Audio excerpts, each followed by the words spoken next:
Today, we're going to be revisiting the Highwind Amplification Direwolf Overdrive.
So I had checked this out years ago, way back when the channel was a lot smaller and I wasn't, as happy with where I was with the quality of my videos and everything like that.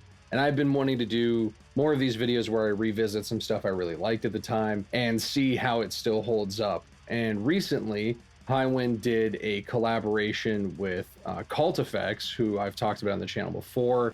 Have definitely, gotten some stuff from them before. They're the US distributor for Lishlarm.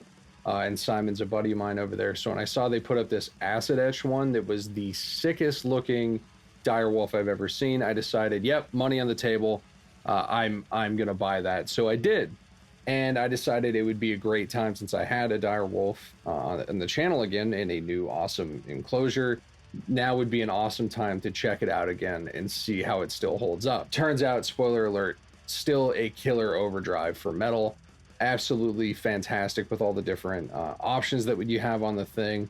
So let's just briefly kind of go over everything, and I'll have a visual up on screen too, because there is a lot going on. So you have, of course, your volume, your gain, your tone control, for that upper mid kind of pick attack bite. And then there is a blend control, so you can go full dry, full wet with it. So if you need to kind of back off of it a bit, if you feel like it's a bit too much or something like that, or you're trying to get like on a clean channel, that kind of tube screamer thing where some of the clean signal still does come through, you can do that. Or if you're trying to, I guess, set this thing up with a bass and you still want some dry signal for that low end, you could do that as well. Now, from going left to right, there are several switches. The first one is going to be a treble switch. So essentially it goes stock, brighter, brightest. And then from there is a bass switch that's basically the same thing. So stock, more bass, even the most bass, even more bass. And then from there you're going to have different clipping options. So you have asymmetrical, which I actually really liked. I found it was the most aggressive, but it is the most compressed. And you'll hear in the out of mix, especially when I play with this on a clean amp, that it does lose the most volume. So you're not going to be slamming anything as hard, although this thing still has plenty of volume. But there was a nice aggression, and it felt good in the hand with the type of compression that it had. And then there's a diode lift and then LED clipping. And the LED clipping, I think it'd be good if you're still looking for some aggression but need more volume on tap and want it to feel a little bit less compressed. Also a fine option. And then there is a switch for more or less gain. So essentially just like with the treble and bass, so there's stock, more gain, and which like stock is kind of in the middle of more and less gain. So there's like more gain and then less gain and then stock. That's basically it for all the features. Let's actually kind of just play around with this thing. So I had this running into my PV6505 1992 original. So basically the recreation of the block letter. I had that running into the high gain channel on the red side of things just to get that really tight, percussive, and aggressive kind of compressed modern metal sound. And I was playing into that with my Solar G-Type, which does have some Seymour Duncan Black Winners in it. All of that was running into my Two Notes Captor-X, which does have a DV77 and VM1265 IR blend, although it's almost entirely the DV77. And I do have a link down below for that if you want to check that out. It's in a Dropbox link, so you can just take it for free. Hopefully you dig it. I also wanted to do something different than just the in-mix setup. I wanted to show how it just sounds as an overdrive into a clean channel. So it is also going to go into the clean channel of my Freeman BE50 Deluxe, and again, into the Two Notes Captor-X with the same IR. So let's check it out.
So yes, absolutely still an aggressive, but also extremely versatile overdrive. If you need, more biting cut or top end or less or more low end, like maybe it's too tight and you wanted to get some of that thump back, or maybe you're not tuned as low and you're trying to get something that's a bit fuller, it's nice to have those options, as well as the different clipping options available and how much gain, because I know there's been plenty of times when I like to feed some gain from an overdrive and gain stack it onto something else, instead of just, boosting it, which is still a form of gain stacking, but you know what I mean, adding some dirt and getting more saturation. So to have all of those options, it really does make this thing really versatile. But first and foremost, it's just a really good metal overdrive and boost. So I think this is definitely deserving of, excuse the pun, but it's cult status, especially that it earned way back in the day when these came out. I mean, not super far back in the day, but back in the day, especially pretty far back in terms of YouTube and internet years. I think this was absolutely deserving of the praise it got at the time. I'm glad that Highwind's still around putting these out. They're actually working on an amplifier, their torrent amplifier that I've gotten to play at NAMM the past couple of years. So be on the lookout for that. They are working on that. Jordan's a great guy. Glad I got to meet him the past couple of years at NAMM as well. And I'm glad that I picked this up and could support my buddy Jordan and Simon over there at Cultfx. These aren't available anymore. You know, if you can find one on Reverb or eBay or something, definitely snag it, because that looks so sick. It looks so cool. But you can always, you know, find these from Highwind when they have them up or are doing batches, or just the regular versions that are still floating around in the used market. Definitely recommend checking it out for just, again, a super versatile but aggressive metal sounding overdrive. With how long these have been out and the cult status they've enjoyed for, you know, years now at this point, I'm sure plenty of you in my audience have tried these out or at least heard of it. Would be interested to know in your experiences if you still, you know, use these regularly. But leave those comments down below. Thanks for watching. Stay metal.